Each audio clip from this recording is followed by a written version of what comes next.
Chhattisgarhi video देखने के लिए हमारे चैनल को सब्सक्राइब करें और दबाएं इस बेल आइकन को ताकि हमारे वीडियो के नोटिफिकेशन आपके पास पहुंचे सबसे पहले। पुरखा मन के आशीष पायन बर पायन देवता धामी के सज गे मंडप पिंटू राजा के छागे आनंद आनी बानी के। पिंटू बाबू के होते बिहाव संगी सब नाचो झूम झूम के।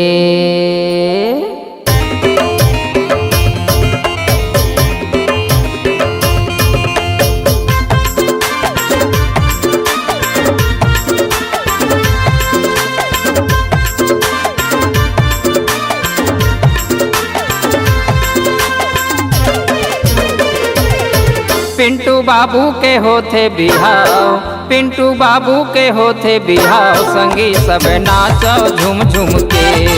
डीजे बाजा की धुन गहगहाय, डीजे बाजा की धुन गहगहाय संगी सब नाचो झूम झूम के।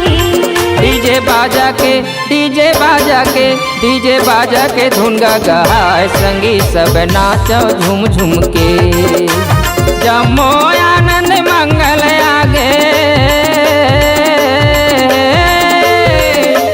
जमो आनंद मंगल आगे हमारे अंगना मतन धर के संगी सब नाचो झूम झूम के। पिंटू बाबू के होते बिहाव संगी सब नाचो झूम झूम के।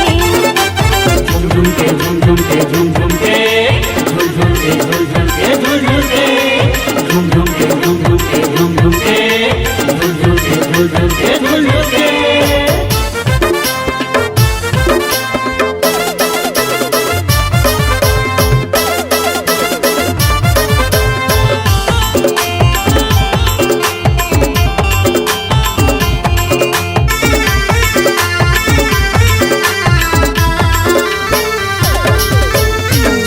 तू आस के मड़वा संग तेरस के देवतल्ला माता पूजा हर दिया ही 14 के नाचो जमो कुल कुल्ला।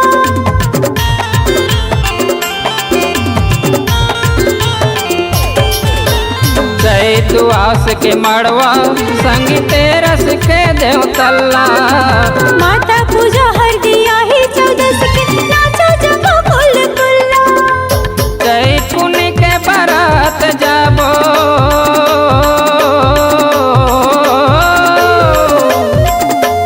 जय पुण्य के बरात जाबो लाबो चंदा कस बहुरिया संगी नाचो झूम झूम के। पिंटू बाबू के होते बिहाव, पिंटू बाबू के होते बिहाव संगी सब नाचो झूम झूम के। डीजे बाजा के धुन गहगहाय संगी सब नाचो झूम झूम के। डीजे बाजा की धुन गहगहाय संगी सब नाचो झूम झूम के।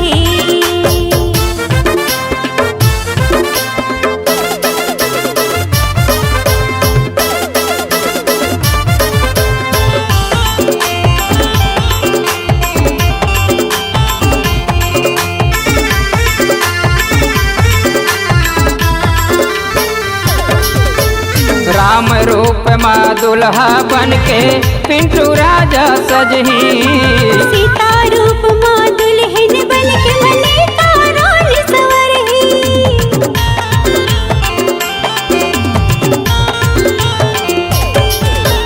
राम रूप माँ दुल्हा बन के पिंटू राजा सजही, सीता रूप माँ दुल्हन बन के मनीता रानी संवरही। बिहाव के जमो मजलहर माँ,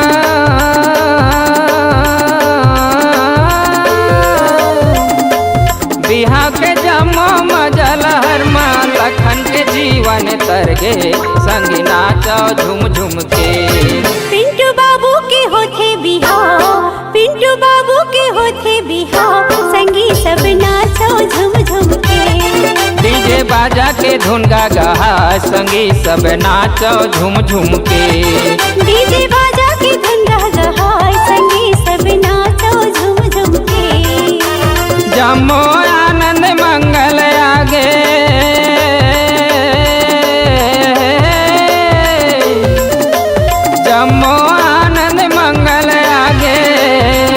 हमारे अंगना मतन धर के संगी सब नाचो झूम झूम के।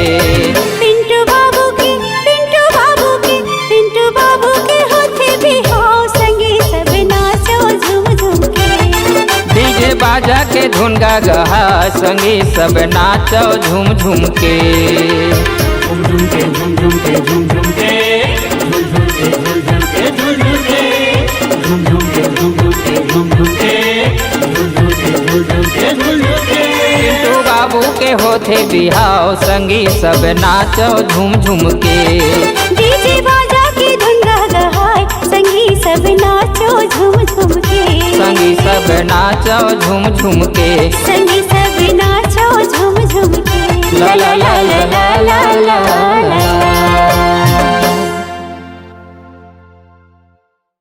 अगर आप अपनी आवाज को एक नया आयाम देना चाहते हैं तो चले आइए मल्टी ट्रैक डिजिटल रिकॉर्डिंग के लिए संपर्क करें HK म्यूजिक कंपनी, कोटा डबरी, चांपा, छत्तीसगढ़।